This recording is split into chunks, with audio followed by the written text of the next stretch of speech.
네, 안녕하세요. 반갑습니다. 핀테크 기업이 금융 클라우드 이용 A부터 Z까지의 첫 번째 세션을 맡게 된 코스콤의 현철민입니다. 반갑습니다. 예, 저희 세션을 간단하게 소개해드리겠습니다. 핀테크 기업이 금융 클라우드 사용을 코스콤에서, 두 번째 세션은 금융 분야에서의 AI 활용 제언을 네이버에서, 그리고 마지막으로 핀테크 기업이 클라우드 보안 컴플라이언스 대응 반응을 안랩에서 발표해 드리겠습니다. 예, 여기 오신 분들에게 조금이나마 도움이 됐으면 합니다. 네, 그럼 핀테크 기업이 금융 클라우드 사용 사례를 발표하겠습니다.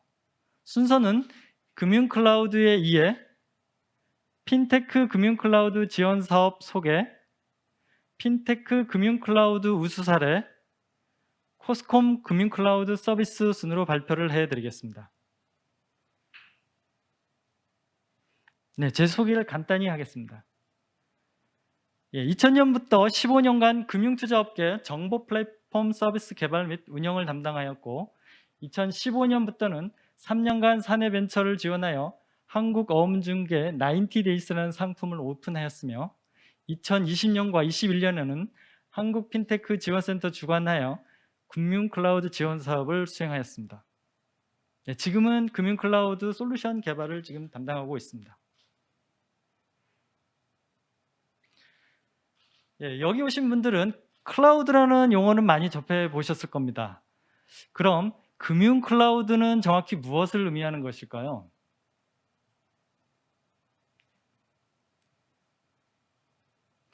네, 금융 클라우드란 금융위원회 전자금융감독 규정 제14조 2에 따른 세부 사항을 안내하는 금융보안원의 금융 분야 클라우드 컴퓨팅 서비스 이용 가이드를 준수한 클라우드 서비스를 말합니다.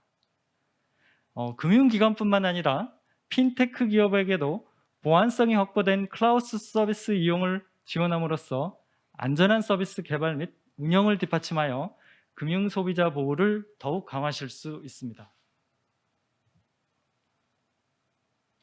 조금 더 상세하게 설명드린다면 금융 클라우드는 금융기관 기본적 준수 사항인 전자감독 규정을 100% 만족하는 구성을 갖추고 있으며 일반 퍼블릭 클라우드 사업자와는 달리 금융 전용존, 국정원 인증장비, 24365 고객지원센터를 직접 운영하는 클라우드 사업자를 말합니다. 네, 그럼 핀테크 기업은 왜 금융 클라우드를 주목하고 있을까요?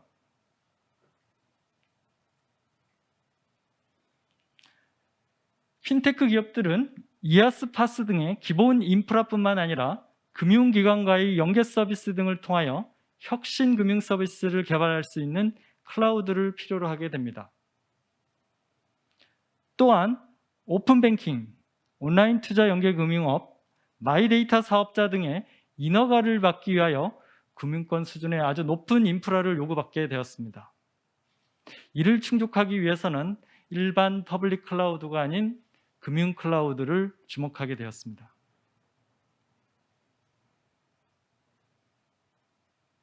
네, 이처럼 핀테크 기업이 금융 클라우드를 정부가 2020년부터 꾸준하게 지원하고 있는데요. 그 배경을 잠깐 살펴보겠습니다. 네, 금융위원회는 19년 핀테크 스케일업 지원 정책을 추진하여 핀테크 산업 생태계를 고도화하고자 합니다. 또한 인공지능, 빅데이터 등 신기술 적용 과정에서 대용량, 고성능의 데이터를 처리를 가능케 하는 국가 인프라를 필요로 하게 됩니다. 뿐만 아니라 핀테크 기업들의 보안 수준을 향상시켜 줌으로써 국민의 지갑을 안전하게 보호하고자 금융 클라우드 지원 사업을 추진함을 알 수 있습니다.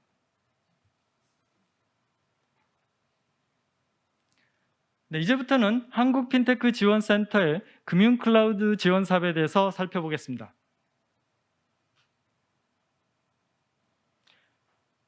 금융 클라우드 지원 사업은 금융위원회의 핀테크 기업 대상 맞춤형 성장 지원 사업의 일환으로 한국 핀테크 지원센터가 주관하고 있습니다. 네, 평가를 통하여 선정된 핀테크 기업은 1년간의 금융클라우드 이용 보조금을 바우처 형태로 지급받을 수 있습니다. 2020년과 21년에 각각 60개사가 선정하여 성공적으로 운영하였으며 22년 사업도 현재 진행 중으로 있습니다.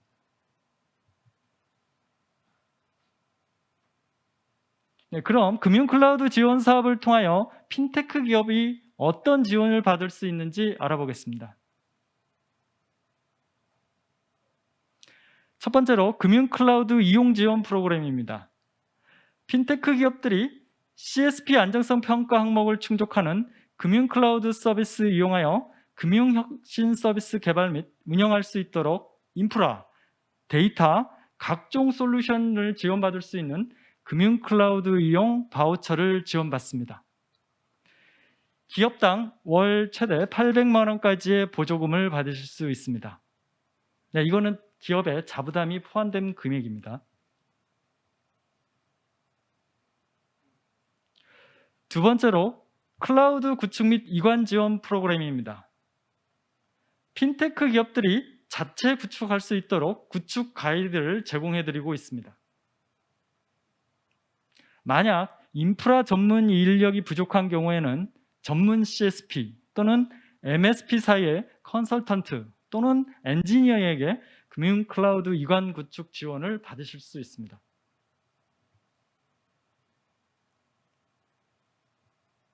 네, 세 번째로 보안 컨설팅 및 매니지드 서비스 지원 프로그램입니다. 핀테크 기업들이 가장 어려워하는 금융 라이선스 인허가와 관련된 보안 점검 가이드 및 보안 컨설팅 서비스를 지원받을 수 있습니다. 실제 마이데이터, 오픈뱅킹, 온라인 투자 연계 금융업 등 인허가의 지침이 될 셀프 보안 점검 가이드를 제공해드렸으며 기업별 상황에 맞는 보안 컨설팅 서비스도 제공해드렸습니다. 네 번째, 클라우드 이용자 교육 지원 프로그램입니다. 핀테크 기업들이 금융 클라우드를 원활하게 이용할 수 있도록 개발자 위주의 금융 클라우드 활용 실습 교육을 온라인 또는 오프라인으로 진행하고 해드렸습니다. 네, 지금 보시는 사진은 한국 핀테크 지원센터 마포 프론트원에서 오프라인으로 교육을 진행하는 모습을 보고 계십니다. 추가적으로 핀테크 교육 플랫폼과 협업하여 다양한 기술, 업무 교육 프로그램까지 활용하실 수 있습니다. 네, 자세한 세부사항은 한국 핀테크 지원센터 홈페이지인 fintech.or.kr을 접속하시면 자세하게 보실 수 있습니다.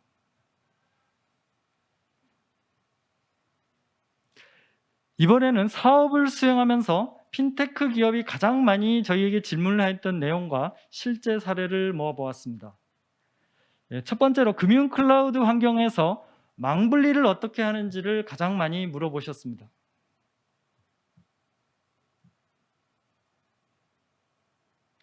네, 금융 클라우드 환경에서의 망분리는 VPC라는 논리적으로 격리된 네트워크 대역을 통하여 구현하실 수 있습니다. 각각의 VPC는 별개의 네트워크 대역을 할당받을 수 있으며 이는 다른 VPC 네트워크에 영향을 주지 않습니다. 이를 활용하여 네트워크 보안이 필요한 환경에서 개발망, 테스트망, 운용망 등을 개별적인 환경으로 구현하실 수 있습니다.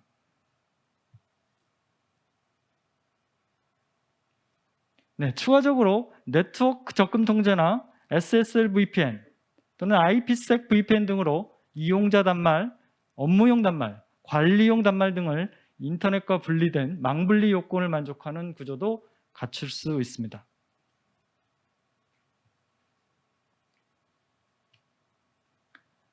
네, 두 번째로 금융기관 같은 대외 연계 구성은 어떻게 구성하는지에 대해서 많이 물어보셨습니다.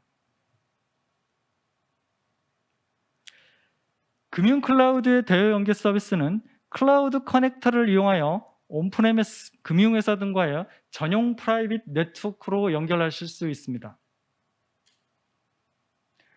방식은 전용 회선 또는 전용 회선과 IPsec VPN 또는 인터넷 회선과 IPsec VPN을 선택 구성하실 수 있으며 거의 모든 종류의 VPN 모델을 지원할 수 있습니다. 핀테크 기업은 가격도 고려를 해야 되기 때문에 인터넷 회선과 IPsec VPN 방식으로 많이 사용을 하고 계십니다.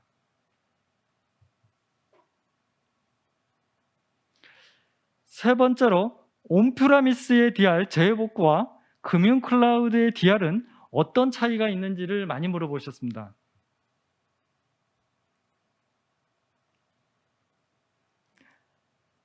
네, 클라우드 환경에서도 기존의 DR 경우처럼 액티브 스탠바이 형태의 구성이 가장 많습니다. 클라우드 환경에서도 서버의 데이터를 정기적으로 백업하고 보관하는 데이터 백업 서비스를 기본적으로 제공해드리고 있습니다. 또한 클라우드 환경에서의 DR은 멀티존이라는 개념을 이용하여 액티브 형태로 아주 빨리 쉽게 구성이 가능한 장점을 갖추고 있습니다.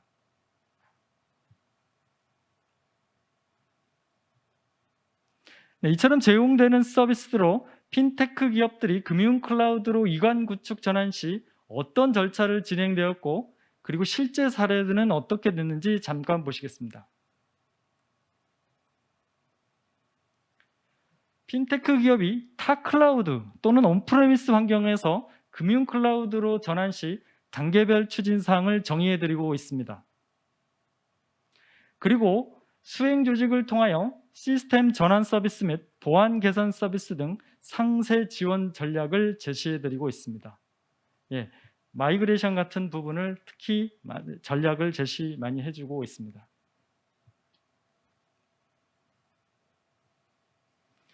네, 첫 번째 사례인데요. 일반 퍼블릭 클라우드에서 중요 데이터를 저장하기에는 불안해 찾아온 고객입니다. 중요 데이터를 금융 클라우드로 이관해드렸으며 어플리케이션 서버와 DB 서버는 전용 회선 등을 통하여 구축해준 사례입니다. 지금 현재는 어플리케이션 서버도 금융 클라우드에서 서비스를 지금 하고 있는 기업입니다.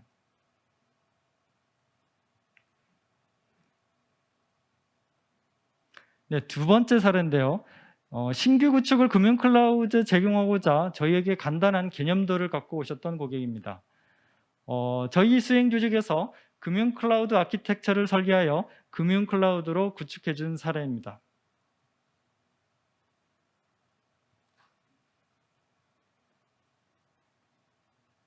네, 그럼 이런 금융 클라우드 지원 사업을 통하여 핀테크 기업들이 어떤 성과가 있었는지를 보겠습니다. 네, 2020년과 21년 통계를 보시면 자산관리 20개사, 자금조달 및 대출 20개사, 인슈어테크 13개사, 결제 및 송금 24개사 등을 지원을 해드렸습니다.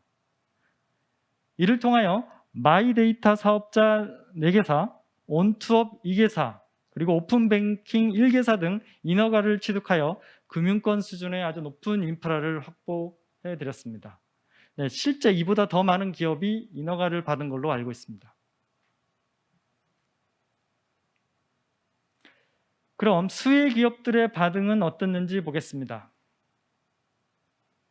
이거는 제가 얘기하는 것보다 수혜 기업들이 받았던 수혜 기업들의 CTO 분들의 이야기를 잠깐 동영상으로 보겠습니다.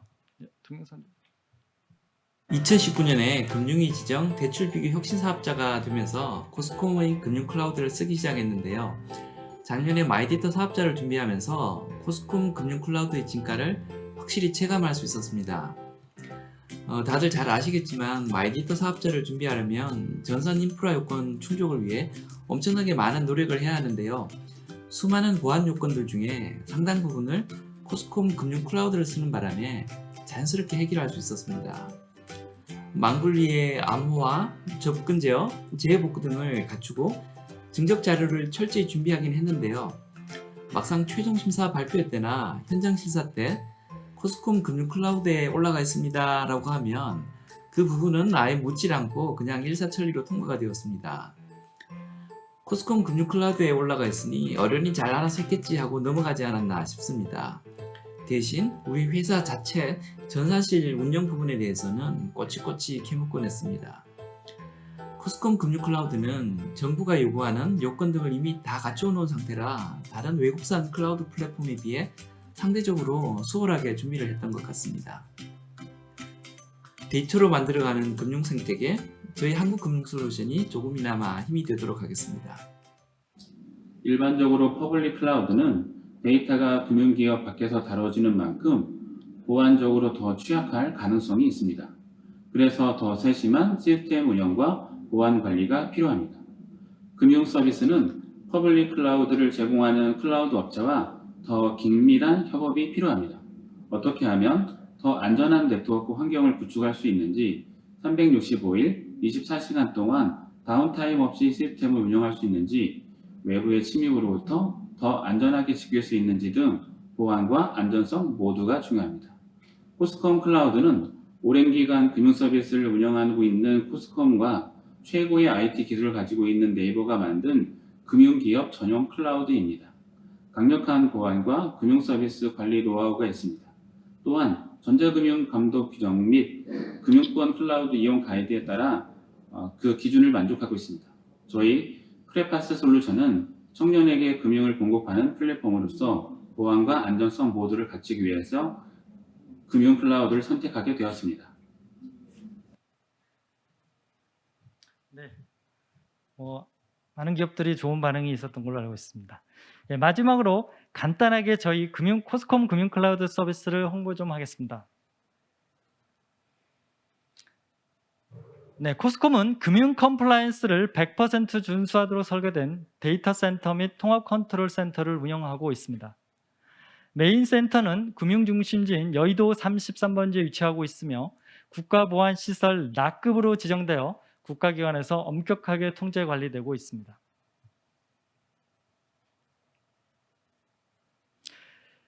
네, 그리고 코스콤 보안관제 서비스는 전문 보안 인력에 의하여 24365 자체 보안관제 체계로 운영되고 있습니다. CC 인증 규격 장비로 구성하여 보안 요건들을 만족시키고 물리적 이중화 등을 통해 고가용성을 보장받을 수 있습니다. 특히 보안 인증 심사 시에 아주 용이하실 수 있습니다. 네, 세 번째는 자본시장 인프라를 담당하고 있는 코스콤의 컨설팅 서비스입니다. 전자감독 규정 준수 및 금융권 라이선스 인허가 등 금융회사 맞춤 컨설팅 서비스를 제공해드리고 있습니다. 클라우드를 포함한 물적 설비와 비즈니스 애플리케이션에 대한 보안성을 진단하여 금융감독원과 금융보안원에 의해 진행되는 안정성 평가에 대처하실 수 있습니다.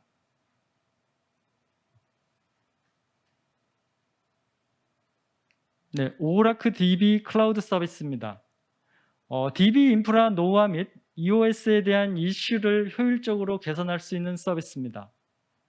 특히 오라클의 RAC와 같은 고가용성을 동일하게 제공하는 클라우드 DB 서비스를 제공해드리고 있습니다.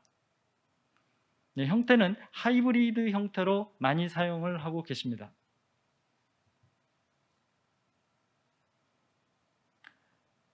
네, 다음은 작년도에 좀 많이 이슈화됐던 서비스인데요. 대형 공모주 청약이나 증권사 주문 폭증, 그리고 앱 전면 개편, 홍보 이벤트 등에 따른 MTS, HS 접속 과부하 및 지연을 해결할 수 있는 특화 서비스를 제공하고 있습니다. 예, 어떤 클라우드상의 멀티캐스팅 서비스를 완벽하게 지원해드리고 있습니다.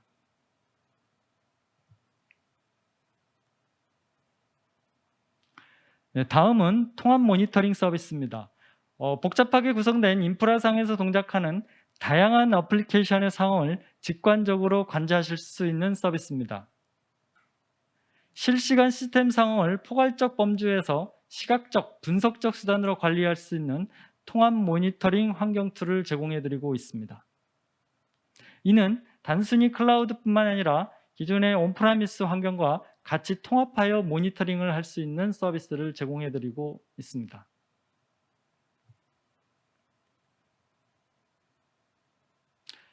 네, 이거는 요즘 개발자분들이 오픈소스 커뮤니티인 GitHub을 사용 못하면 개발을 못한다는 얘기도 많이 하고 있습니다. 그에 따라서 올해 4월에 금융 분야 클라우드 및 망분리 규제 개선 방안에 따라 오픈소스 앤 인터넷 기반의 통합 개발 플랫폼 서비스를 제공 예정에 있습니다. 이는 어떤 개발자분들의 어떤 편리성을 확보해 드리려고 하고 있습니다.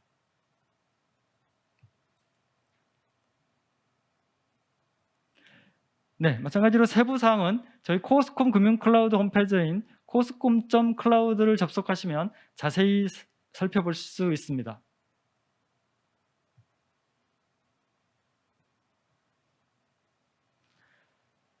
네, 이처럼 코스콤은 금융 클라우드의 다양한 서비스를 제공하여 핀테크 기업의 금융 서비스를 안전하게 서비스할 수 있는 클라우드 생태계를 조성하도록 지속적으로 노력하겠습니다. 고맙습니다. 자세한 질의사항이나 있으시면 네, 없으면 다음 네이버에서 발표를 해드리겠습니다.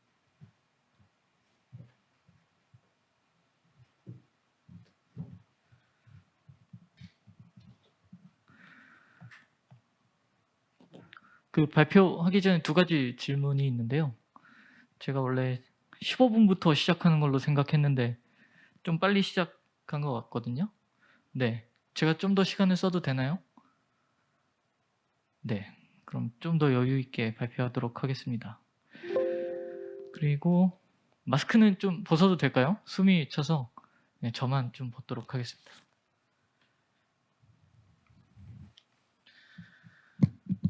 네, 40분 주셨네요. 감사합니다. 원래는 한 1시간 정도 되는 자료이긴 한데요. 이걸 어떻게 랩처럼 빠르게 발표할까 고민했었는데 10분의 여유가 생겨서 다행입니다.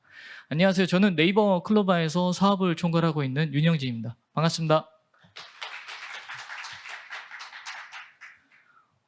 사실 이런 핀테크 행사에 처음 와봤고요. 앞에 이제 현철민 팀장님께서 말씀하시는 거 들어보니 역시 금융은 어려운 것 같습니다. 다들 어려운 거 하고 계신 분들인 것 같아서 저는 좀 어렵지 않은 좀 쉬운 방식으로 AI를 설명을 드릴 거고요. 클로바가 지금 진행하고 있는 AI 기술과 그다음에 사례들 그리고 그 중에서 금융과 관련된 사례들 몇 가지를 좀 더 집중적으로 설명드리도록 하겠습니다.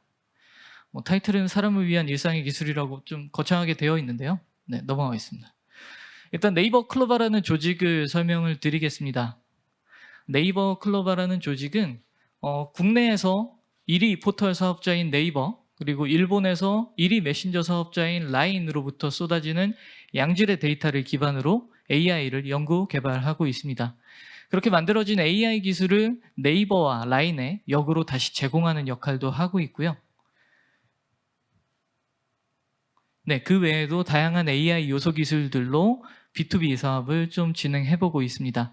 저희가 가지고 있는 코어 요소 기술들로는 여러분들 잘 알고 계시는 음성인식, 음성합성, 그리고 챗봇, OCR 이런 다양한 기술들을 가지고 있고요. 이런 기술들은 현재 네이버 클라우드라는 클라우드 플랫폼 위에 API 방식으로 올려놓고 사업을 진행하고 있습니다. 그리고 대부분의 기술들은 코스콤하고 같이 하고 있는 금융 클라우드에도 이미 상품화가 돼 있어서 금융의 보안에 맞는 그런 요건에 맞춰서 서비스를 사용하실 수 있습니다. 저희는 이런 요소 기술들을 그냥 하나의 API로 제공하기도 하지만 몇 가지 요소 기술들을 좀 융합을 해서 새로운 서비스들 또 만들어 보기도 했습니다. 대표적인 예가 AI 콜인데요. AI 콜은 사람 대신 AI가 전화를 받아주고 전화를 걸어주는 서비스입니다. 그 안에는 음성인식과 음성합성 그리고 챗봇 기술이 섞여 있는데요. 그 사례는 뒤에 좀 더 설명드리도록 하겠습니다. 그리고 또 한 가지 예시로는 eKYC라고 하는 기술인데요. 오늘 이제 여기 좀 일찍 와서 돌아보니까 eKYC 핀테크 하시는 업체분들도 꽤 있으시더라고요. 네이버도 네이버 클로바도 eKYC를 가지고 있고 eKYC는 일렉트로닉 Know Your Customer의 약자고 본인 인증을 하는 서비스입니다. 그래서 거기에 들어간 AI 기술로는 신분증을 인식할 수 있는 OCR 기술 특화 모델 기술이고요. 그리고 두 번째로는 얼굴 인식 기술. 그래서 신분증에 있는 얼굴과 지금 본인의 얼굴을 비교하기도 합니다. 이런 여러 가지 좀 서비스들을 진행을 하고 있습니다. 네이버 클로바 하면 아마 AI 스피커 많이 생각하실 거예요. 집에 U+ 쓰시면서 AI 스피커 주셔가지고 집에 놓고 쓰시다가 얘가 자꾸 이상하게 깨어나서 꺼놓으신 분들도 계실 거고 네, 저 네이버 클로바는 한 6년째 지금 AI 스피커 사업도 진행하고 있습니다. 저희가 만들어 놓은 음성 비서 플랫폼을 저희가 직접 만든 스피커 디바이스에 올려서 B2C 서비스도 하고 있고, 그리고 저희가 만들지 않은 파트너들이 만든 디바이스에도 탑재하는 사업도 진행했었습니다. 뭐 대표적인 예를 들면 U+의 셋톱박스에도 들어 있고요. 그리고 LG전자의 냉장고나 뭐 청소기 이런 데에도 들어가 있습니다. 그리고 네이버가 만들고 있는 다양한 앱들에도 음성 비서 플랫폼을 탑재했습니다. 네이버 앱에도 들어가 있고요. 네이버 지도에도 들어가 있습니다. 그리고 이런 AI 기술들을 이용해서 B2C 서비스도 진행하고 있습니다. 클로바 노트, 클로바 더빙인데요. 이 뒤에 좀 더 설명드리겠습니다. 첫 번째 사례는 AI 콜입니다. AI 컨택 센터인데요. 앞서 설명드렸다시피 AI 콜은 AI가 사람 대신 전화를 받고 전화를 걸어주는 그런 서비스입니다.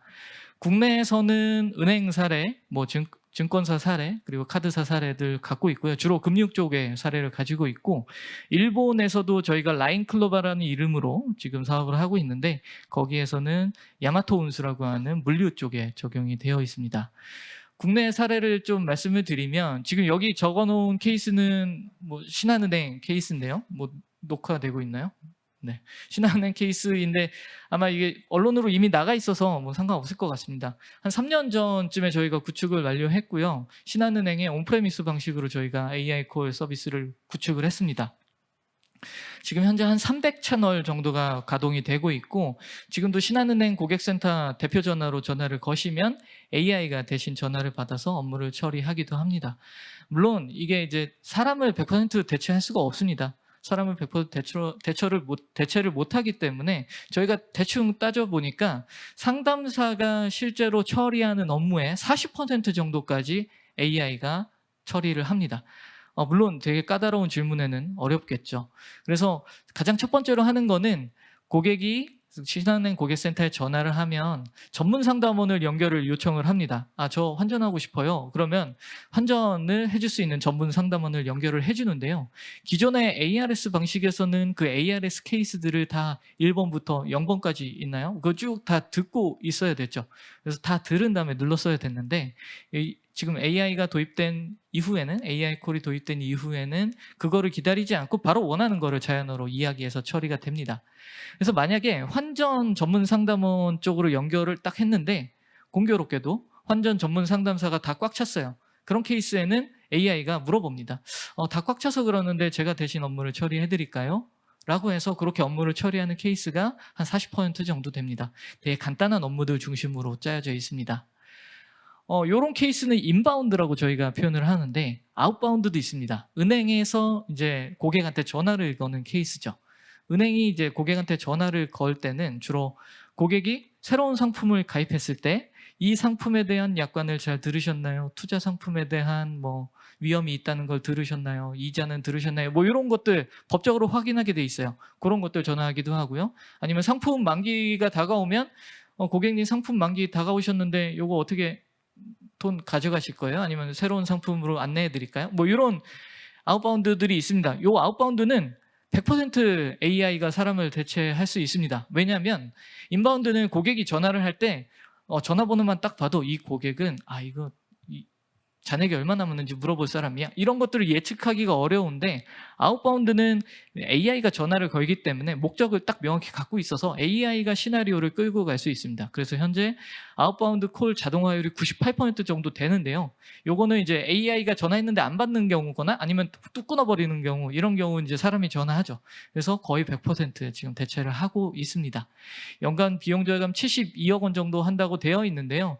이게 이제 간혹 오해를 하시는 게, AI 콜을 도입하면 상담원들을 줄일 수 있다라고, 이제 그래서 그분들을 해고할 수 있다라고 생각하시는데, 물론 그렇게 하실 수도 있겠습니다만, 그것보다는 상담사들이 좀 더 전문 상담에 집중할 수 있고 간단한 문의들을 AI가 처리하는, 그렇게 해서 효율을 높이는 방향으로 많이들 생각하고 계십니다.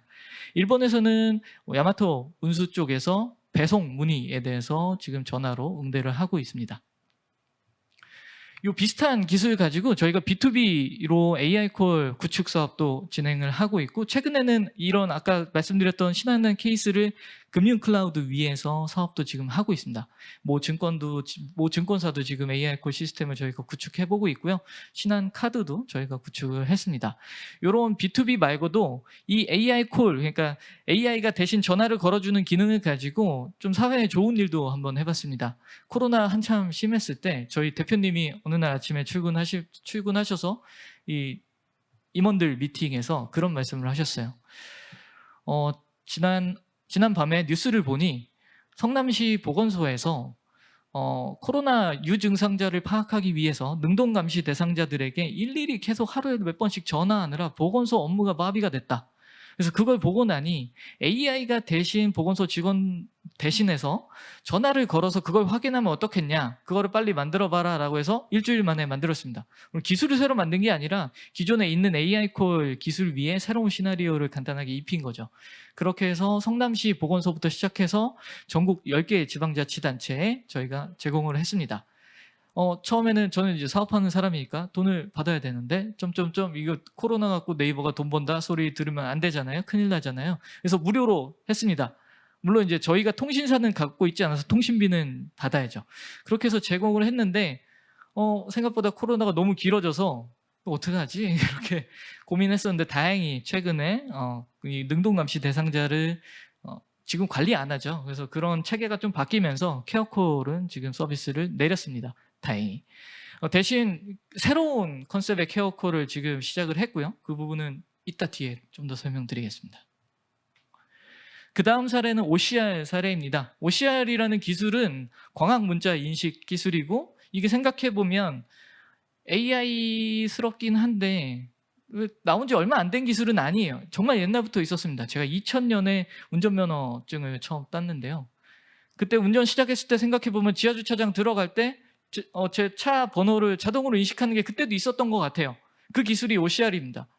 근데 2015년 정도를 기점으로 딥러닝 기술이 급격히 발전하면서 거기에 OCR 기술에 딥러닝 기술이 들어가면서 OCR의 정확도가 미친 듯이 높아졌어요. 저희 나름대로 저희 네이버의 OCR 기술은 글로벌에서 탑이다라고 자부하고 있습니다만 뭐 여러 가지 OCR 기술이 나왔죠. 그래서 실제 이런 높아진 정확도의 OCR 기술을 실제 현업에 쓰는 케이스들이 생겼습니다. 대표적인 사례로 두 가지를 말씀을 드릴 건데요. 첫 번째는 은행에 적용했던 사례입니다. 모 은행의 안티 TBML이라 그래서 자금 세탁 방지 쪽에 OCR을 활용했습니다. 저도 이제 금융 전문가는 아니기 때문에 왜인지는 모르겠습니다만 은행에서 외환 업무를 처리하실 때 해당 외환이 해외에 뭐 갖지 말아야 될 곳을 갖다 왔는지를 제대로 검출하지 못하면 미국으로부터 과징금을 1,000억 원 단위로 맞게 됩니다. 실제로 과거에 그런 과징금을 맞은 사례도 있었습니다.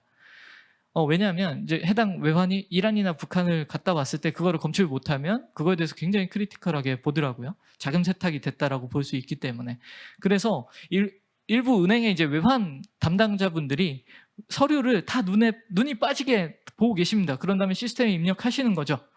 여기서 누락되면 이제 과징금 1,000억 원 이러니까 이제 그거를 수차례 이렇게 검증도 하면서 하시는데 이제 그거를 저희의 OCR 특화 기술을 이용해서 자동으로 인식하도록 구축을 했었습니다. 그때 자동으로 인식했던 문서의 종류는 커머셜 인보이스와 그 다음에 BL이라고 하는 선화증권이었습니다. 그 뒤에 이제 그 RPA 붙여가지고 시스템에 자동으로 입력하게 했죠. 두 번째 케이스는 보험 청구 자동화입니다.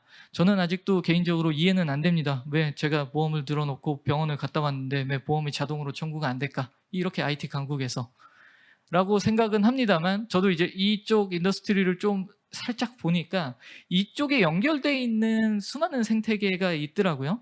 그래서 BPO들이 실제 사람들이 이제 보험료를 청구하게 되면 보험사들이 그것들을 일일이 다 처리할 수 없으니 BPO에게 맡기기도 합니다. 그래서 그런 것들을 100%는 아니지만 일부 문서들이라도 자동화할 수 있도록 저희가 의료비 영수증을 인식할 수 있는 특화 모델을 만들어 놓고 지금 네이버 클라우드, 금융 클라우드에도 올려놓고 지금 서비스를 하고 있습니다. 그래서 보험 청구 자동화에도 활용하고 있습니다. 그 다음 사례는 커스텀 AI 보이스입니다. 뭐 당연히 AI 보이스 여러 군데서도 만들고 있고 네이버도 열심히 만들고 있습니다. 저희가 만들어 놓은 AI 보이스들 자연스럽고 잘하고 있다라고 자랑 많이 하고 있는데요. 몇 가지 사례를 좀 들어드리려고 하는데 마우스가 없어서 혹시 오퍼레이팅 쪽에 부탁을 드려도 될까요? 고객 응대 쪽 한번 이렇게 틀어주실 수 있으실까요? 자꾸 요청드려서 죄송합니다. 여의치 않으시면 넘어갈게요.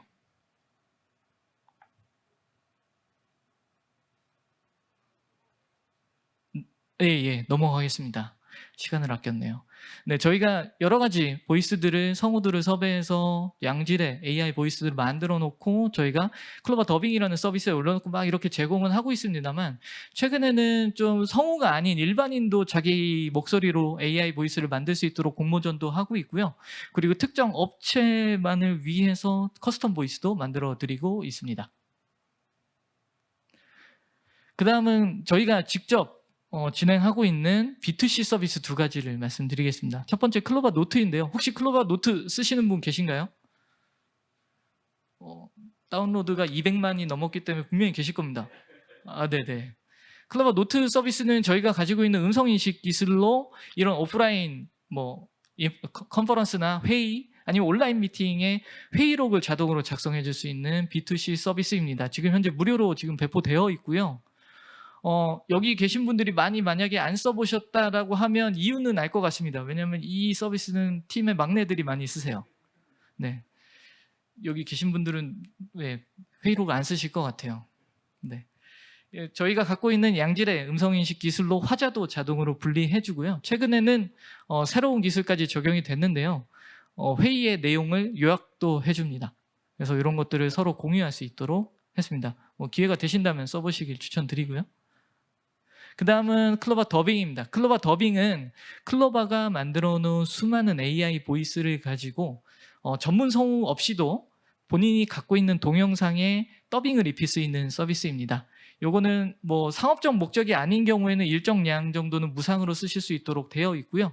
어느 정도 양이 넘어가거나 상업적 목적을 띠는 경우에는 유상으로 구독형으로 쓰실 수 있도록 네이버 클라우드 위에 상품화를 했습니다. 한국어도 지원되고 일본어, 중국어, 영어, 스페인어 다 지원합니다. 저희가 쭉 앞서서 클로바가 만든 다양한 AI 기술과 대표적인 레퍼런스들을 설명을 드렸는데요. 아마 좀 이미 많이 알고 계신 내용들일 거예요. 엄청 새로운 건 아니라고 생각합니다. 저도 이제 클로바에 합류한 지 한 4년, 5년 정도 됐는데요. 처음에는 이런 것들이 신기했는데 사람들이 금방 또 지루해 하시더라고요. 저희 네이버는 최근에 새로운 패러다임인 하이퍼 스케일 AI에 좀 집중하고 있습니다. 그 내용을 설명드리겠습니다.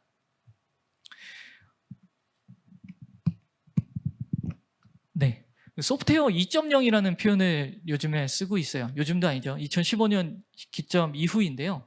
2015년 기점으로 딥러닝의 기술이 엄청나게 각광을 받기 시작한 시점입니다. 이 딥러닝이라는 거는 이게 네트워크가 굉장히 깊죠. 이 깊은 네트워크 위에 이제 데이터를 가지고 학습을 시키는 건데, 이 딥러닝으로 만들어진 프로그램을 곰곰이 생각해 보니까 이게 과연 사람이 짠 건가? 어떻게 보면 데이터가 짠 거 아니야? 그래서 데이터로부터 짜여진 코드라는 컨셉입니다. 그래서 소프트웨어 2.0이라고 불리는데, 이 굉장히 페인 포인트가 있어요. 좋기만 한 건 아닙니다. 우리의 일상생활에 여러 분야의 AI 기술들이, 딥러닝 기술들이 쓰이면서 생활을 윤택하게 하고 좋은 신기한 것들 많이 발생을 했는데, 이걸 만드는 사람은 굉장히 힘들어요. 세 가지 페인 포인트가 대표적으로 있습니다. 첫 번째는 이게 IT 프로젝트임에도 불구하고 결과를 예측하기가 굉장히 어려워요. 만약에 SI 프로젝트를 하는데 이제 발주를 줬는데 그 업체에서 언제 끝날지는 잘 모르겠고요. 이쯤이면 끝날 것 같은데 그리고 결과도 이쯤 나올 것 같은데 확실치는 않아요 라고 하면 프로젝트 드랍되겠죠. 근데 AI는 그런 게 많습니다. IT 프로젝트임에도 불구하고 실험이라는 표현을 써요. 그래서 결과를 예측하기 굉장히 어렵고요.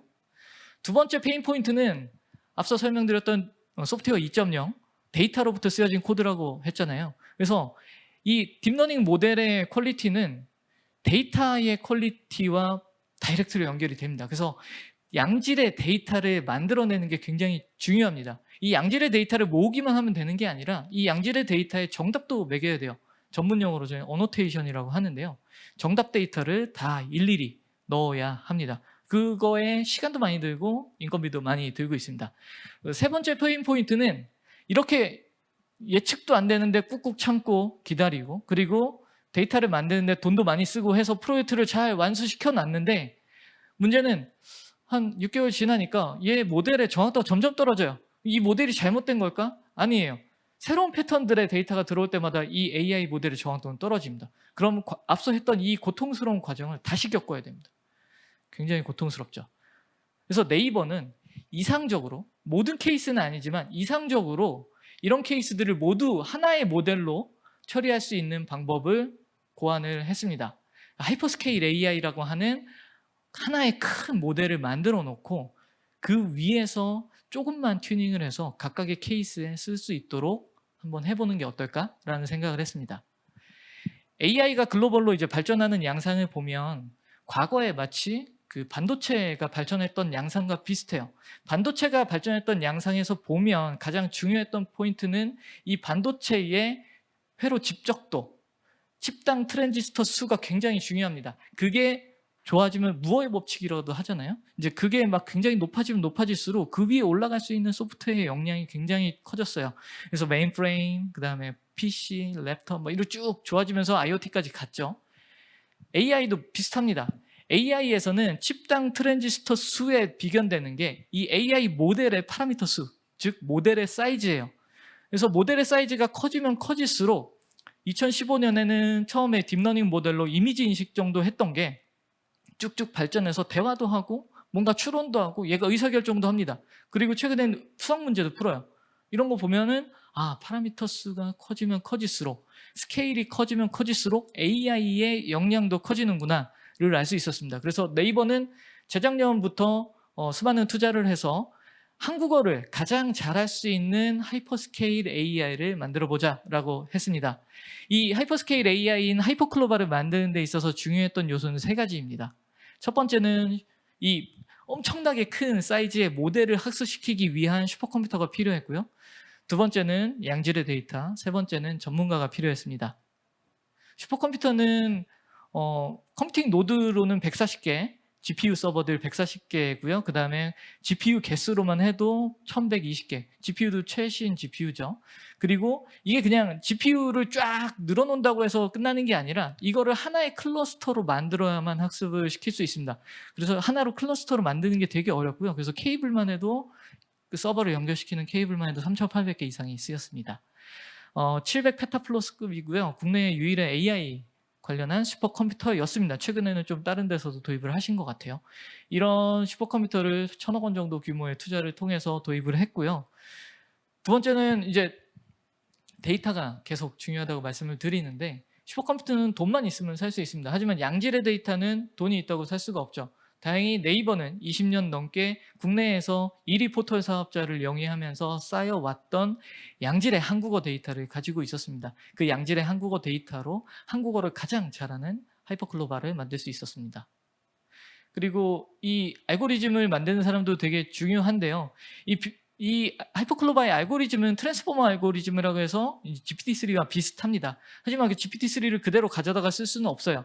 한국어라는 언어 특성 때문에 알고리즘을 다시 개발을 해야 됩니다. 저희는 그런 알고리즘을 개발할 수 있는 연구원들을 국내 그리고 일본을 합쳐서 가장 많이 보유하고 있고 논문 수도 거의 학교급으로 내고 있습니다.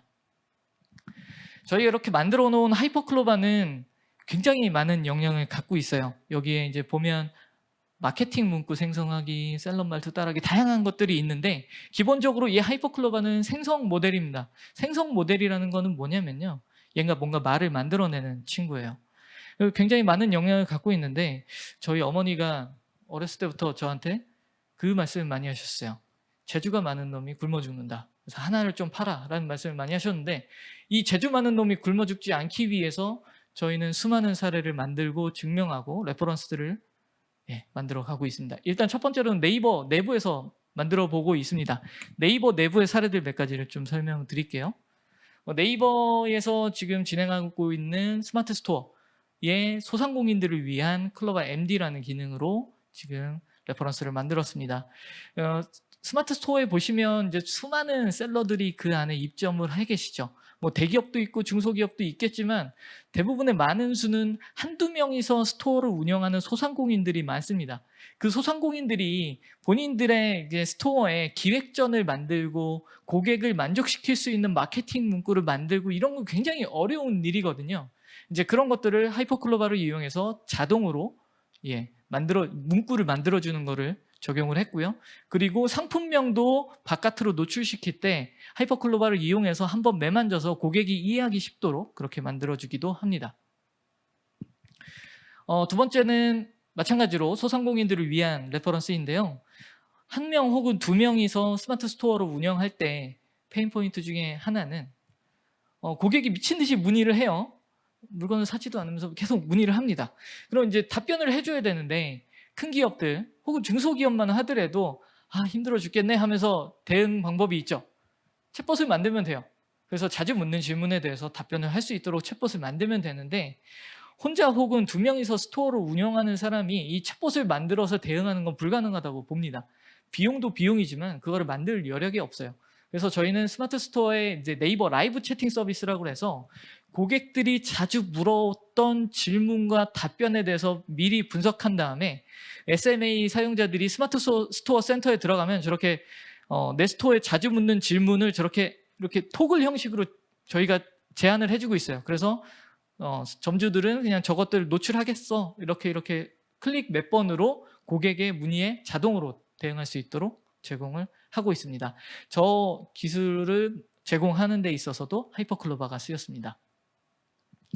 그 다음 사례도 소상공인을 위한 사례인데요. 소상공인들이 본인의 스토어를 열심히 알리고 싶은데 알릴 수 있는 방법이 없죠. 그래서 네이버 앱에 가보시면 알림이나 할인 쿠폰 탭이 있습니다. 거기에 이제 굉장히 극히 너무 많이 이렇게 메시지를 내보내면 스팸처럼 보일 테니까 되게 고객들을 후킹할 수 있는 양질의 컨텐츠를 딱 노출해야 되는데 그게 되게 어렵거든요. 그래서 스마트 스토어 센터에 글쓰기 추천 툴을 제공을 해주고 있습니다. 몇 가지 카테고리와 키워드들을 입력을 하면 그거에 맞는 마케팅 메시지를 자동으로 생성해주고 있습니다. 그리고 선물하기에 적용이 된 케이스인데요. 선물하기라고 하면 카카오 선물하기 많이 쓰시죠? 저도 많이 쓰는데요. 네이버에도 선물하기 기능이 있습니다. 네이버 선물하기 기능에 하이퍼클로바가 두 가지 분야에서 쓰였습니다. 첫 번째는 그냥 여기 이제 선물하기에 들어가면 이럴 땐 이런 선물 해가지고 몇 가지 추천들이 쭉 뜨는데요.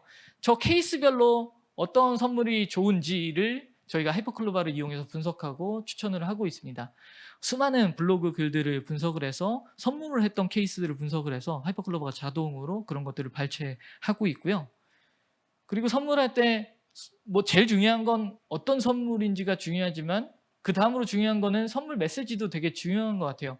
상대방을 감동시킬 수 있는 메시지가 중요한데 한국 사람들 되게 부끄러워서 손발이 오그라들어서 저런 메시지를 잘 못 쓰잖아요. 그래서 AI가 대신 추천 메시지를 제공하기도 합니다. 그 다음은 하이퍼클로바를 이용해서 저희가 제일 하고 싶었던 분야 중에 하나예요. 대화에 써보는 겁니다. 하이퍼클로바의 가장 큰 역량 중에 하나는 자연스러운 대화예요. 그래서 과거의 챗봇처럼 혹시 챗봇 프로젝트를 해보신 분이 계실지는 모르겠지만 챗봇 시중에 있는 챗봇들을 써보면 그냥 얘가 답변할 수 있는 것만 앵무새처럼 답변을 하죠. 자연스러운 대화라는 건 불가능합니다. 그리고 그 챗봇을 만들기 위해서 수많은 인텐트라는 걸 만들고 그 안에 예시 문장 넣어주고 답변 써주고 막 그런 일련의 과정을 거쳐야 돼요. 그러다 보면 이제 그 챗봇 설계하는 분들이 현타가 이렇게 세게 옵니다. 이게 과연 AI인가? 인간지능이지? 라는 생각이 드는데 이 하이퍼클로바를 이용하면 그런 일련의 작업 없이도 자연스러운 대화를 할 수는 있습니다. 근데 가장 큰 문제는 자연스러운 대화는 되는데 컨트롤이 안 돼요. 그래서 얘가 막 거짓말도 하고요. 얘가 욕하면 욕도 하고 처음에 그렇더라고요. 그래서 그런 것들을 컨트롤하기 위해서 챗봇 쪽으로는 좀 조심스럽게 접근을 하고 있습니다.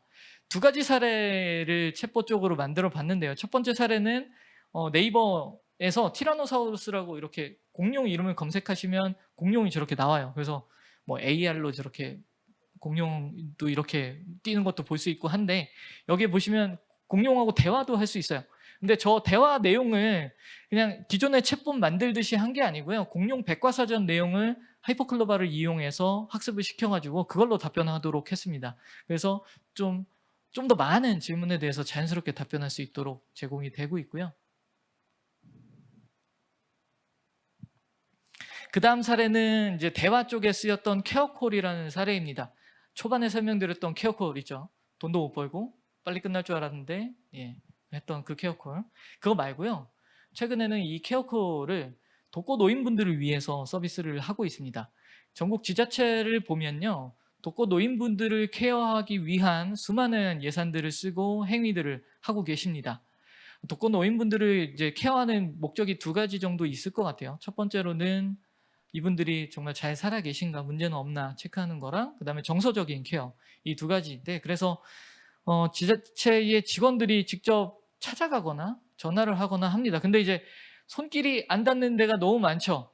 일일이 다 하기가 어려워서. 그래서 저희는 AI가 그 독거 노인분들에게 전화를 걸어서 대화도 자연스럽게 나누고 어디 불편하신 데는 없는지 체크도 하고 감정 케어도 할 수 있는 그런 서비스를 만들어 봤습니다. 이미 작년 11월부터 부산시 해운대구에 시범 서비스 적용했고요. 올해 지금 계속 시범 서비스 확대를 하고 있습니다.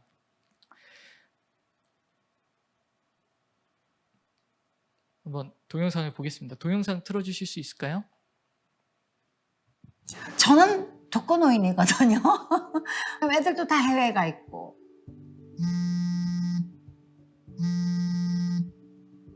안녕하세요, 손숙님.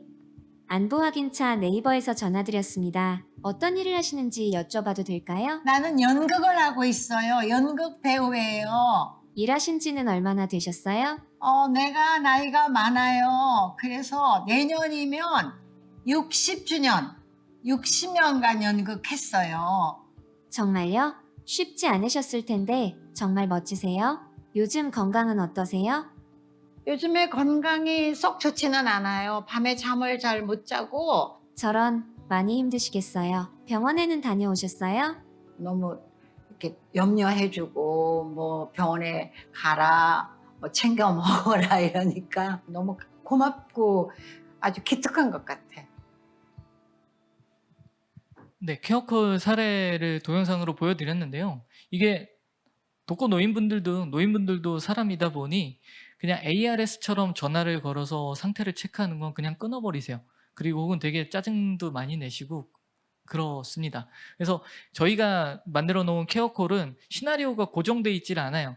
그래서 그분들이 무슨 말씀을 하시건 맞장구를 치거나 대화를 이어나가고 있습니다. 평균적으로 한 번 통화할 때 한 2분 정도 통화를 하시는데요.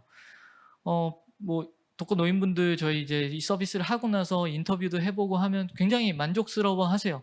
자식보다 낫다. 뭐 그런 말씀도 하시고요. 근데 어떤 분들께서 그런 인터뷰도 하시더라고요. 뭐 처음에는 좀 이제 기분도 좋고 이렇게 뭐 나 챙겨주는 것 같아서 좋았는데 계속 전화하다 보니까 뭐 내용은 달라지긴 하는데 아쉬운 게 내가 옛날에 얘기했던 것도 기억을 좀 해주면 좋겠는데 그런 것도 없고 그런 요구사항들을 말씀하셔서 기억하기 기능을 넣었습니다. 그래서 일부 시나리오 같은 경우는 기억하기를 갖고 있어요. 그래서 뭐 자녀 얘기를 했으면 그거를 기억했다가 그거를 다시 되묻기도 하고요. 거기에서 다음 전화를 할 때 그대로 대화를 이어나가기도 합니다. 그래서 이런 시도들을 좀 해보고 있습니다. 저희는 이제 하이퍼클로바라는 이 하이퍼스케일 AI 모델을 네이버만 쓰려고 만든 건 아니고요. 이 모델을 네이버 클라우드 위에 올려놓고 누구든지 들어오셔서 이 하이퍼스케일 AI를 쓰실 수 있도록 플랫폼화 했습니다. 그래서 클로바 스튜디오라는 이름으로 도구로 지금 제공을 하고 있고요. 지금 클로즈드 베타 진행하고 있고 정부 바우처 사업까지 진행하고 있어서 중소기업 같은 경우는 저 사용료 전액을 정부로부터 지원받을 수도 있습니다. 그리고 이렇게 하이퍼클로바를 이용한 클로바 스튜디오 클로즈드 베타를 진행을 하면서 네이버 내부 사례도 만들었지만 한 5월부터 클로즈드 베타를 진행을 했는데요. 이제 속속 외부 사례들도 나오기 시작했습니다. 실제 스타트업들 중에 하이퍼클로바를 이용해서 본인들 서비스에 붙인 케이스들이 나왔는데요. 대표적으로 두 가지 사례가 있습니다. 리튼 테크놀로지라고 하는 교육용 글쓰기 서비스를 만드는 스타트업에서 저희 하이퍼클로바를 이용해서 문구를 추천한다든지 아니면 입력한 주제와 관련된 소주제를 추천해 준다든지 하는 이런 AI 기능들을 탑재해서 본인들의 서비스를 굉장히 매력적으로 만들어 가고 있고요. 그 다음에 스토리네이션이라고 하는 서비스를 가진 좀 독특한 이름의 스타트업이에요. 우주문방구라고 하는 스타트업은 스토리네이션이라고 하는 웹소설 창작 플랫폼을 만들었고 거기에 이제 저희 하이퍼클로바 기능을 이용해서 문구를 교정한다든지 아니면 표현을 추천을 받는다든지 하는 것들을 지금 본인들 서비스에 붙였습니다. 저희가 이렇게 만들어 놓은 하이퍼스케일 AI 모델은 상당히 규모가 커요. 그래서 학습할 때는 슈퍼컴퓨터가 쓰이지만 서빙한다고 하죠. 인퍼런스 할 때는 슈퍼컴퓨터까지 쓰이진 않지만 그래도 수많은 GPU를 필요로 합니다. 그래서 온프레미스 방식으로는 저희가 제공은 어렵고 클라우드 방식으로밖에 제공할 수밖에 없는데요.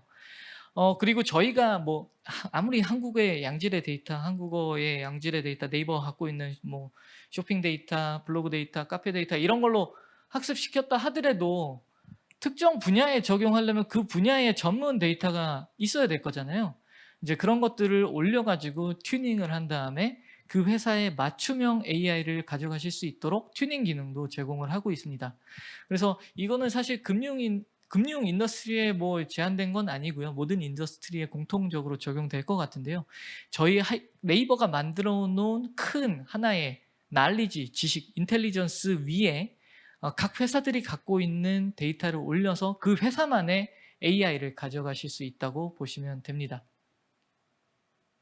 네, 저희 네이버 클로바는 이렇게 다양한 AI 기술을 가지고 여러 가지 사업을 진행하고 있고요. 이렇게 클라우드 형식으로 많은 사업도 진행하고 있으니까 많은 관심을 부탁드립니다. 네, 저는 거의 이제 30초 남았는데요. 발표 이상 마치도록 하겠습니다. 감사합니다.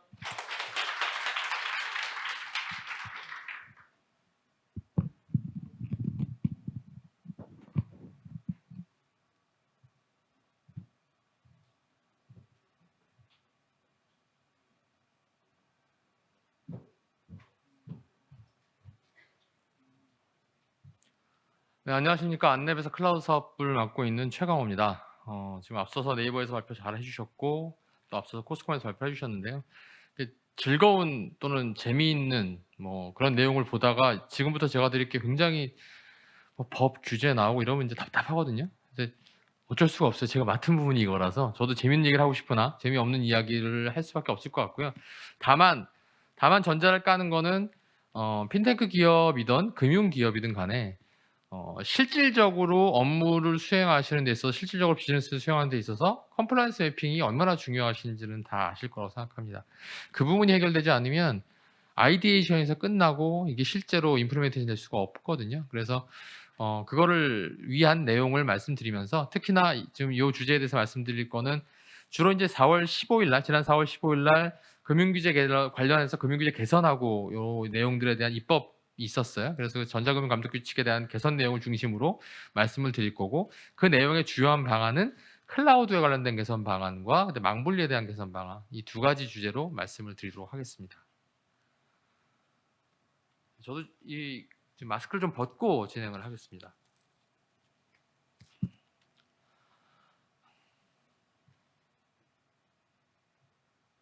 네, 금융 분야 클라우드 망분리 규제 개선 방안인데요. 지금까지 클라우드와 관련되는 금융 분야 같은 경우는 그 망분리 규제하고 클라우드 관련된 규제 때문에 이 신기술 도입 자체가 굉장히 어려웠습니다. 앞서 네이버에서 발표했던 하이퍼 클로바라고 하는 그런 초고대 AI들을 도입하려면 앞서 전제 깔았던 것처럼 온프리미스로 제공할 수 없고 이건 다 클라우드로 제공해야 되는데 이거 망분리 옵션이라든가 이런 것들을 제공하는 곳에서는 뭐 서버 자체를 통신을 사용할 수가 없다든지 이건 무조건 온프리미스에 보관해야 돼라는 데이터가 있다든지 또 대한민국 유명한 개인정보보호법 있죠. 저희가 요 방송이 녹화되는지 모르겠으나 개보법, 망법, 신용정보법 이 세 가지에서 앞에 걸 따서 개, X, 신 이렇게 얘기하는데 이런 법들 때문에 최종적으로는 그런 새로운 기술들을 사용하는데 굉장히 어려움이 있었습니다. 그래서 그거에 관련돼서는 그 관계기관에서도 계속 그 모니터링을 하고 있었고 거기에 대한 개선 요청을 받아왔고 그거에 대한 개선 요청에 따른 대안으로 몇 가지 방안들에 대해서 규제 개선이 이루어지고 있고요. 그 규제 개선 내용에 대해서 하나씩 좀 말씀드리고자 합니다. 일단은 네, 그래서 거기에 대해서 자세히 말씀드리도록 하겠습니다. 일단 뭐 필요성 등에 대한 걸 말씀을 드렸고 규제에 따른 불편함들도 말씀드렸습니다. 역시나 불명확한 기준이라든가 과도한 보고 절차 이런 것들이 굉장히 크다는 거. 그다음에 규제에 대한 불편함 쪽에서 앞서 말씀드린 것처럼 클라우드 규제도 클라우드 규제지만 망분리의 규제에 대해서는 일정한 기준이 너무 강한 기준이 있었기 때문에 거기에 따라서 서비스 영향이 굉장히 큰 부분이 있었습니다. 예, 일단 먼저 전체적인 요약인데요. 클라우드 관련해서는 7가지의 개선 방안이 나왔고요. 근데 망분리에 관련돼서는 3가지 큰 개선 방안이 있었습니다. 클라우드 관련 규제 개선에는 업무 중요도 평가를 위해서 구체적 기준 및 절차를 마련했다라는 거. 그다음에 중복 유사한 평가 체제. 그러니까 141개 평가 체제가 54개로 어느 정도 좀 줄였습니다. 그러니까 중복되는 것들 좀 제거하고 그런 내용들 정리를 했죠. 그다음에 업무 자체를 금융에서 중요 업무와 비중요 업무를 나눠서 그거에 관련돼서는 클라우드 이용 절차를 좀 차등화하는 걸 진행을 했고요. 그다음에 대표 평가제라고 해서 CSP에 대한 평가를 각 기관, 그러니까 각 금융사에서 각 핀테크 업체에서 CSP에 대한 평가를 하는 게 아니라 근본에서 대표 평가를 한 것을 준용해서 사용한다. 이런 대표 평가제가 도입됐고요. 사스에 대해서도 적합한, 지금까지 IaaS 부분만 평가가 있었는데 사스에 대해서도 이렇게 적합하게 평가하는 평가 기준을 좀 마련했고, 그 다음에 이제 운영 기준에 대한 보안 사항 제출이나 이런 것들 좀 간소화해서 그런 분들 좀 줄였고요. 그 다음에 최종적으로는 지금까지는 사전 신청을 해서 허가를 받아야만 사용할 수 있었는데 사후 보고 형태로 좀 간소화가 되는 형태가 있었습니다. 망블리 같은 경우는 가장 큰 어려움 중에 하나가 그 개발이나 테스트를 해야 되는데 나 레파지토리 쓸 수가 없어요. 이게 아주 이제 가장 힘든 점이잖아요. 그래서 개발 테스트에 대해서는 망분리를 완화하는 규정이 좀 들어가 있고요. 그다음 비전자 금융 업무와 사스에 대해서는 망분리 예외하는 거를 한번 추진해 보자. 뭐 완벽하게 정리되어 있지는 않습니다만 그런 부분에 대해서 있었고요. 근데 단계적으로 망분리 완화를 추진하겠다라는 거에 대한 개선 방안이 있었습니다. 물론 저는 정보 보호를 하는 입장에서는 망분리가 불편하긴 하지만 굉장히 그 망분리로 인한 이점도 큰 부분이 있다고 생각을 하고 있거든요. 다만 그게 얼마나 비즈니스적으로 융합되는지에 대한 그 트레이드오프 문제가 굉장히 큽니다. 그래서 그런 부분에 대해서는 이제 조금 더 전향적으로 기관에서 좀 움직였다고 생각하시면 될 것 같습니다. 예, 4월 15일 발표하고 이후에 4월 29일에 전자금융 감독 규정에 대한 일부 개정안이 규정 입법 예고가 올라갔고요. 그게 이제 4월 9일부터 6월 8일까지인가가 입법 예고 기간이었고 그게 변경 내용이 특별히 없으면 내년 1월 1일부터 바로 시행이 될 겁니다. 저희가 알고 있기로는 그 사이에 변경 내용이 특별히 캐치된 게 없어서 내년 1월 1일부터 바로 시행되는 것으로 알고 있고요. 그럼 이제 제가 말씀드릴 거는 4월 15일 날 입법 예고되었던 그 규제 개선 내용 중심으로 말씀드릴 겁니다. 네, 죄송합니다. 주요 내용은 클라우드 컴퓨팅 이용 절차를 명확히 아까 말씀드렸던 7가지 내용이 이 안에 있다고 보시면 됩니다. 14조 1항에 클라우드 컴퓨팅 이용 절차 명료하고 비중요 업무에 대한 절차 차등을 규정한다. 쭉 내려와도 마지막에 연구개발 목적의 망분리 규제를 완화할 수 있도록 한다. 이상의 내용입니다. 자세히 하나씩 말씀드리겠습니다. 먼저 망분리 규제 개선사항부터 말씀드릴 거고요. 여기는 이제 3가지 항목, 앞서 말씀드렸듯이 개발이나 테스트 분야에서 규제 예외 적용, 비금융 업무나 사스에 대한 망분리 예외, 그 다음에 단계적인 망분리 규제 완화 이런 이야기들이 있습니다. 하나씩 말씀드리겠습니다. 예, 먼저 이제 개발 테스트 분야에 대한 규제 완화인데요. 아까 제가 전제를 들었듯이 기존에는 개발 테스트 분야도 망분리를 무조건 해야 되는 것 때문에 굉장히 어려움이 있었던 거죠. 레파지토리를 다 흔히 예전에 이제 자바 기반의 개발할 때는 메이븐도 땡길 수가 없는 거고, 그다음에 지금 여러 가지 노드를 개발하시던 파이썬을 개발하시던 간에 그런 주요한 레파지토리 라이브러리 자체를 땡길 수가 없게 되는 거거든요. 그래서 오죽하면 그거를 특정 장비에 땡겨서 그걸 다시 폐쇄망하러 가져와서 거기서 또 하시다가 업데이트 발생하면 또 다시 가서 하는. 근데 이게 굉장히 폐쇄되어 있기 때문에 안전한 것 같긴 하지만 또 하나의 문제는 실제로 거기서 사용한 라이브러리에 대해서 취약성이 발견됐을 경우에는 거기에 대한 패치 자체가 어려워지는 문제가 있습니다. 그래서 이게 양날의 검처럼 움직이고 있었고 어려움이 있었는데요. 이런 거에 대한 좀 완화 조치가 좀 적용되기도 했고요. 망분리에 관련되는 조항인 전자금융 감독 규정 15조 1항 5호에 적용돼 3호 5호에 적용돼 있는 저런 내용들에 대해서 완화하겠다는 내용입니다. 이쪽에 있는 내용들하고 이제 저쪽에 있는 내용 2가지가 될 텐데요.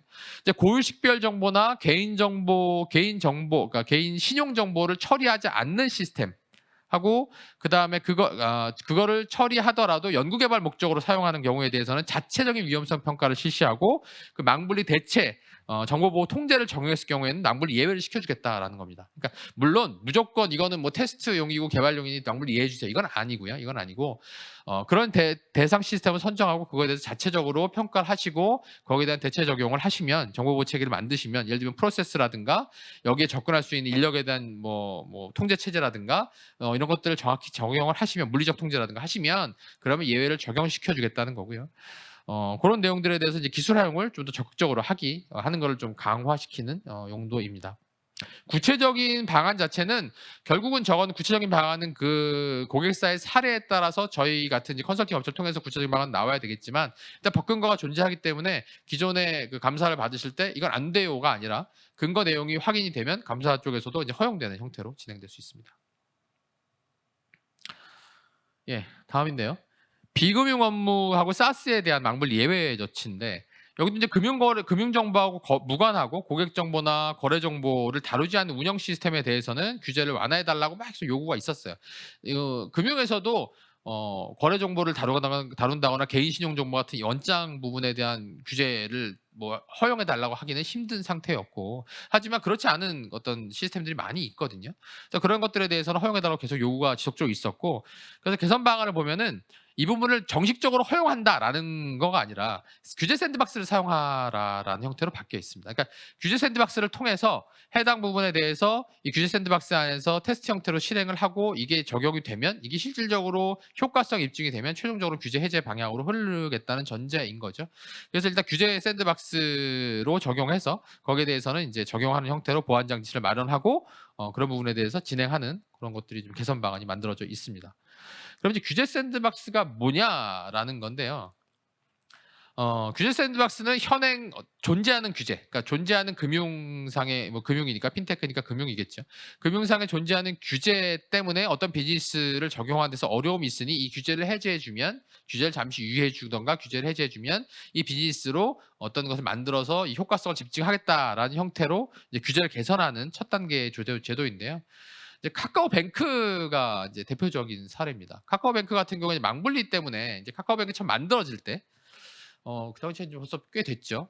대한민국에서 은행을 만들었던 경험, 은행의 시스템을 만들었던 경험은 없습니다. 그때가 처음이에요. 카카오뱅크하고 K뱅크 때가. 왜냐하면 그 전에 은행권 내 시스템들은 일본에 있는 계정계와 정보계 시스템을 준용해서 만들어지면서 발전해왔기 때문에 우리가 처음으로 은행을 만들면서 시스템을 설계하고 만들었던 건 그때가 처음이라고 보시는 게 맞는데 그때 만들 때 가장 큰 문제점들이 뭐였냐면 이게 그 K뱅크는 그나마 이제 은행권에 있는 업체들이 중심으로 해서 만들었기 때문에 은행에 있는 시스템을 준용해서 진행을 했는데 카카오뱅크의 개발진들 같은 경우 요즘 네이버도 와 계시지만 도저히 그걸 이해할 수 없는 분들이 와서 작업을 하시게 됐거든요. 하시게 되니 가장 어려운 점 중에 하나가 일단 그 당시 제 기억에는 크게 두 가지였는데 망분리 때문에 아까 제가 말씀드렸던 망분리 때문에 내가 필요한 라이브러리를 쓸 수 없다라는 전제 하나. 두 번째는 나 맥 사용해야 되는데 금융권 규제에서는 안 된다며 이 두 가지였어요.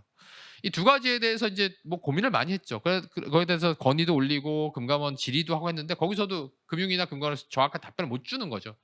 그래서 여기에 대해서 이제 만들어낸 아이디어 중에 하나가 규제 샌드박스로 진행을 하자라는 거였고 규제 샌드박스로 카카오뱅크 쪽의 기업부설 연구소가 규제 샌드박스로 들어가면서 테스트나 이런 망분리 제약 없이 개발이나 테스트에 대해서는 자유롭게 연구할 수 있는 환경이 만들어졌습니다. 그래서 거기서 만들어진 그 혁신의 내용들이 여러분들이 사용하시는 카카오뱅크의 어플리케이션으로 들어와서 진행을 하게 된 거죠.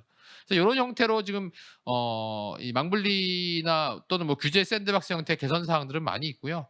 뭐 조각 투자하는 솔루션들 쪽에서도 망분리 개선 사항을 규제 샌드박스를 통해서 규제 개선을 한 경우도 있고, 그래서 이런 것들이 지금 망분리 같은 경우도 역시 규제 샌드박스를 통해서 개선이 가능하다입니다. 네. 안 넘어가나요? 예. 그다음에 이제 단계적으로 망분리 완화 추진을 하겠다는 건데 이거는 구체적인 계획이 나와 있는 건 아닙니다. 단계적으로 금융회사가 책임성을 확보하고 금융원에서 금보원이나 이런 금융 관련한 보안 기관에서 보안 관제 체제가 더 강화된다는 전제하에 망분리 대상 자체를 좀 축소하고 점점 그러니까 지금 현재 물리적 망분리 강제돼 있는데 논리적 망분리도 허용한 형태로 망분리 규제를 완화하겠다라는 의지가 담겨 있는 형태의 추진안입니다. 예, 그다음에 이제 클라우드 개선사항 요까지에 대해서 간략하게 말씀드리겠습니다.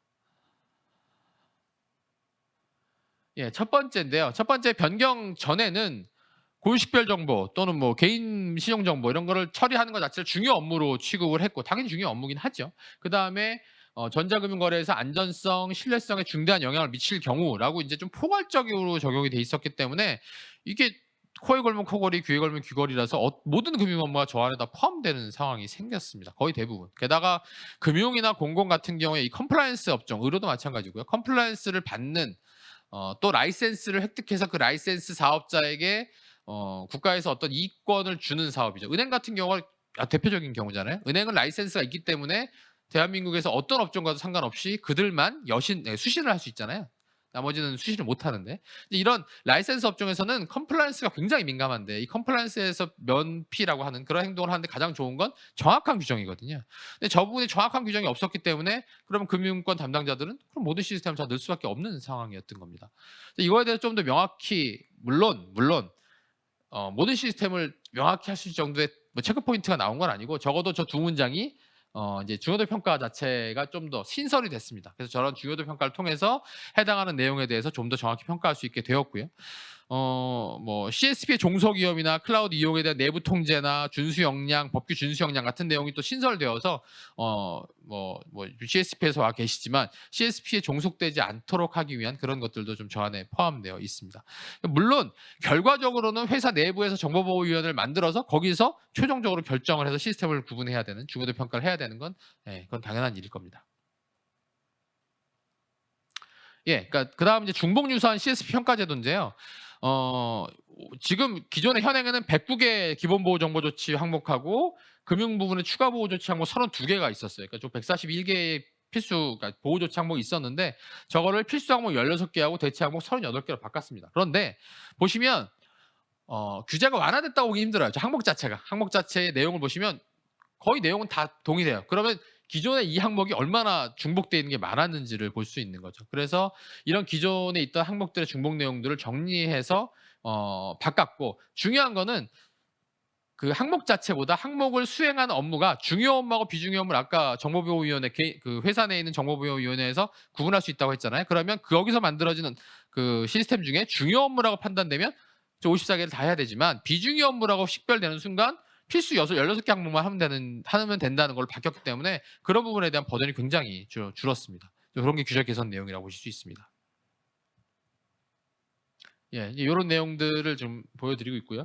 54개 평가 항목의 이제 안전성 평가 기준을 보여드리고 있습니다. 이 내용은 공지되어 있기 때문에 그 내용 찾아서 확인하시면 될 것 같습니다.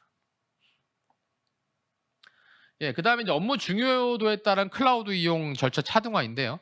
전자금융감독 규정 14조 1항 3호 뭐 이렇게 보면은 거기에 클라우드 컴퓨팅 서비스 이용과 관련해서 업무 연속성 계획 및 안전성 확보 조치, 확립, 시행 뭐 이런 것들이 포함되어 있습니다.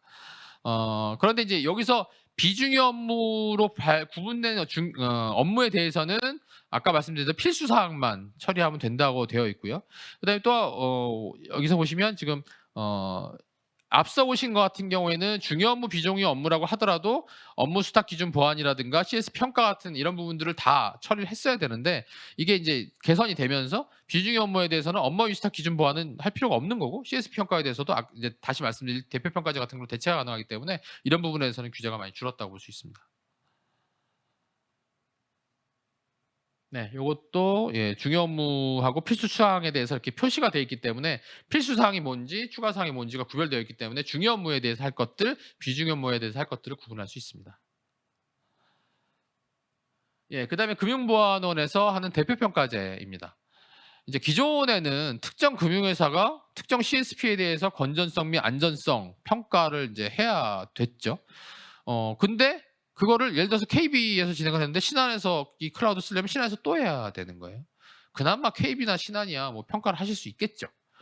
그런데 점점 이제 하위 금융기관들 2금융, 3금융권으로 내려가면 또 핀테크 업체, 스타트업으로 내려가면 이 과연 평가가 가능한 일이냐라는 겁니다. 근데 이런 것들에 대해서는 뭐 할 수 있는 거는 내가 이름 알고 있는 거, 사이트를 살펴보는 거, 아니면 공개되어 있는 재무제표 보는 거 이상으로 우리가 할 수 있는 게 있을까? 라는 성인 거죠. 근데 이런 거에 대해서 금보원에서 대신해서 대표 평가를 진행을 하고 이 내용에 대해서 CSP에 대한 평가 내용을 금융사가 중복으로 이제 할 필요 없이 바로 수용할 수 있도록 그렇게 체제가 바뀌었습니다. 그래서 일단은 기본적으로 금융회사의 침해 사고에 대한 대응 기관은 금융보안원이거든요. 이 금융보안에서 대표 평가한 결과에 대해서 이제 금융회사에서 준용을 하는 거기 때문에 결과적으로는 금융회사나 핀테크 업체나 각종 그런 뭐 이금융권, 상금융권 회사들의 부담이 굉장히 완화됐다고 볼 수 있습니다. 예, 그다음 이제 SaaS에 적합한 평가 기준 마련인데요. CSP 이제 건전성 및 안전성 평가 정비 이제 앞에서 말씀드렸는데 거기 보시면은 이제 이런 식으로 SaaS에 대한 IaaS, PaaS, SaaS에 대한 적용 방안이 이렇게 나와 있습니다. 물론 이게 이제 그 조금 이 논점과 약간 어긋나는 것이긴 한데 기본적으로 저희가 클라우드 사업을 하고 클라우드에 대한 컨설팅을 진행하는 이제 업체 입장에서 보면 우리나라 규제의 가장 큰 문제점 중에 하나라고 생각하는 게 이제 데이터 중심의 규제가 아니라는 거거든요.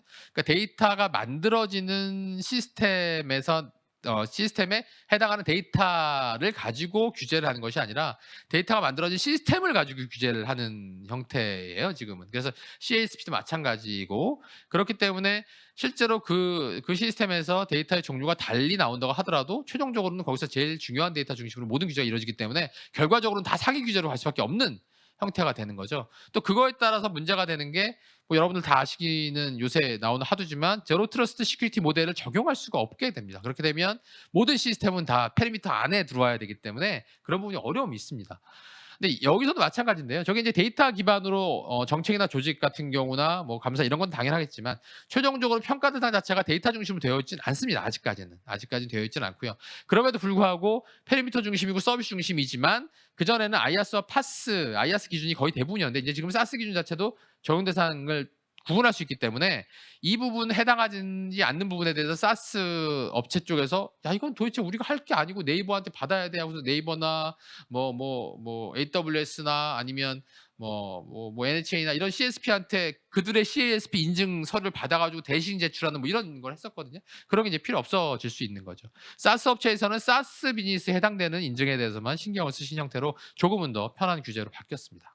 물론 앞으로 점점 더 발전돼야 되겠죠. 예, 그다음에 이제 클라우드 이용 이용 시 제출에 대한 문서 제출에 대한 간소화인데요. 기존의 금융회사가 클라우드를 이용을 하려면 이제 중복되는 서류도 굉장히 많았고 앞서 말씀드린 141개의 수용 항목에 대해서 다 확인을 해야 됐기 때문에 서류가 한 20개 정도 제출을 했어야 됐어요. 물론 이런 부분들이 약간 사업의 규모나 또 업체 규모에 따라 달라질 수 있었겠으나 굉장히 과도한 이제 보고 절차라고 힘들어들 하셨죠.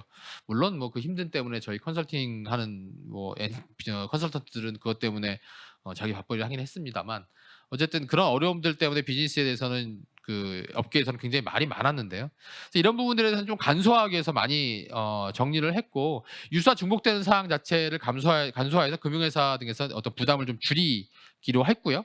그 다음에 예를 들면 뭐 그런 예가 어떤 게 되겠냐면 이제 BCP 계획, 그러니까 업무 연속성 계획 같은 경우인데요. 클라우드에서 BCP 계획을 SaaS 업체임에도 불구하고 BCP 계획을 무조건 제출해야 된다라고 해버리면 SaaS 업체 차원에서는 BCP 계획에 관련되는 하드웨어나 이런 거에 대한 뭐 DR부터 시작해서 소산 백업이나 이런 것들 처리할 이유가 없고 근데 그런 것들에 대해서도 기존에는 제출을 해야 되는 게 의무였기 때문에 굉장히 힘들어 하셨어요. 근데 이런 부분들이 이제 규제 간소화를 통해 가지고 서류 제출 양이 좀 많이 대폭적으로 좀 줄게 되었습니다. 그 내용 자체는 이제 여기 좀 보여드리는 전자금융감독규정 14조 2항의 5에 보시면 그 내용이 자세히 나와 있습니다.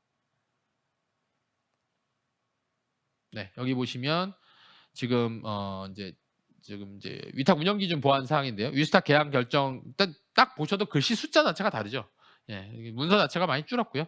위탁 업무 모니터링에 대한 사항이라든가 비상대책 사항이라든가 위탁 업무 접근권 확보 사항이라 이런 것들이 기본 포함 사항으로 좀 나눴고 추가 포함 사항으로 별도로 나눴기 때문에 아까 보셨듯이 비중의 업무에 대해서는 기본 포함 사항과 SaaS 같은 경우에도 주요 추가 포함 사항이 빠질 수 있는 부분에 여지가 생겼기 때문에 훨씬 서류 제출의 간소화가 이루어졌습니다. 다음이고요. 예, 그다음 마지막으로 말씀드릴 것 같은데 이건 금융당국에 대한 사후보고 체계입니다. 기존에는 클라우드 컴퓨팅 서비스를 금융회사에서 이용하기 위해서는 7일 영업일 이전에 금융감독원장한테 보고하게 돼 있었어요. 예. 그 얘기는 허가제와 동일한 거죠. 예, 그래서 사전 승인을 해서 해야 되기 때문에 이 비즈니스 쪽에서는 굉장히 어려움이 있었던 겁니다. 예, 어려움이 있었는데 근데 이번에는 이거에 대해서 규제를 완화하는 조치로 클라우드 컴퓨팅 이용 서비스 이용 계약을 신규로 체거하는 경우에는 보고로 처리하는 걸로 이제 바뀌었습니다. 그러니까 지금 보시면 금융회사 또는 전자금융사업자는 다음 각 코에 해당하는 사유가 발생한 날부터 3개월 이내에 이제 서후 보고하는 형태로 바뀌었고요. 그거는 이제 신규 체결하는 경우라든가 또는 회사가 합병이나 분할돼 가지고 그 계약의 주체가 양도되는 경우라든가 그다음에 뭐 중요 계약 사항을 이행하지 않아서 해지해야 되는 경우라든가 이런 경우 그다음에 뭐 중대한 변경 사항이 발생하는 경우에 대해서는 이제 사후 승인 제도로 바뀌었기 때문에 사전에 이런 것들을 이제 인지하기는 쉽지 않은 거죠. 예를 들면 저쪽에 3번에 있는 클라우드 컴퓨팅 서비스 제공자가 서비스 품질의 유지 안정성 확보 등과 관련된 중요 계약 사항을 이행하지 않은 경우가 사전에 보고할 방법이 없어요. 저거는 솔직히 말씀드리면. 저거는 클라우드 서비스 사업자가 계약을 제대로 이행하지 않아서 장애가 발생했다든가 또 오류가 발생하는 경우도 포함이 될 텐데 그런 것들을 사전에 인지하고 7일 전에 보고를 한다? 그건 말이 안 되는 거죠. 이제 이런 부분들에 대해서 사후 보고 형태로 바뀌었습니다. 예, 마지막으로 이제 제출 시 검토에 필요한 프로세스를 좀 간략히 말씀드리고 제 세션을 좀 마무리하려고 합니다. 예, 정보보호위원회에서 이제 심의를 거쳐야 할 내용으로 이제 신규 중요도 평가 기준을 반영한 중요도 평가 결과, 그다음에 뭐 BCP 계획, 그다음에 안전성 확보 조치 결과, CSAP에 대한 그러니까 클라우드 서비스 프로바이더에 대한 건전성 및 안전성에 대한 평가 결과 같은 게 있고 이런 것들은 반드시 정보보호위원회에 이제 중요도를 평가를 받아야 됩니다. 이때 이제 신설되어 있는 이 중요도 평가 결과하고 그다음에 업무 연속성 및 안전성 확보 보호 조치 결과하고 이런 요 세 가지에 대해서는 정보보호원회 심의위원이기 때문에 전 내용에 대해서 이제 제출하는 건 제가 말씀드린 바 같고요. 근데 제출 서류 같은 경우는 크게 봐서 6가지로 생각하실 수 있는데요. 첫 번째는 이제 금융회사 정보 처리 업무 위탁에 관련된 7조 1항에 대한 각 호에 대한 서류 내용들 하고요. 그다음에 이용 업무에 대해서 아까 말씀드린 것처럼 회사 내에 있는 정보보호위원회에서 구분해 놓은 중요도 평가 결과에 대한 자료. 그다음에 이제 3번 자료 같은 경우는 아까 대표 평가제를 통해서 군보원도 획득할 수 있겠죠. 그런 대표 평가제 자료들. 그다음에 클라우드 서비스에 대한 DPR 계획, 그러니까 BCP 계획. 그러니까 금융회사에 가지고 계신 BCP 계획이 클라우드 서비스 이용과 관련된 내용들이 포함되어야 될 거고. 그다음에 앞서 말씀드린 그 심의 결과, 내부의 정보보호 심의 결과, 이런 내용들에 대한 계약서로 해서 이게 주요한 클라우드 컴퓨팅 서비스를 금융회사에서 이용하기 위해 제출해야 되는 서류 목록이라고 판단하시면 될 것 같습니다. 예, 뭐 요거는 거기에 대한 이제 프로세스인데 이제 이걸 잘못 눌렀네요. 이미 말씀드렸는데 이런 내용들에 대해서 정리를 하시면 될 것 같습니다. 예, 제가 프로세스를 잘못 눌렀네요. 예, 이상으로 제 발표 내용 마치고요. 질문 있으면 간략히 질문 받도록 하겠습니다. 질문 없으신가요? 예, 그럼 발표 마치겠습니다. 감사합니다.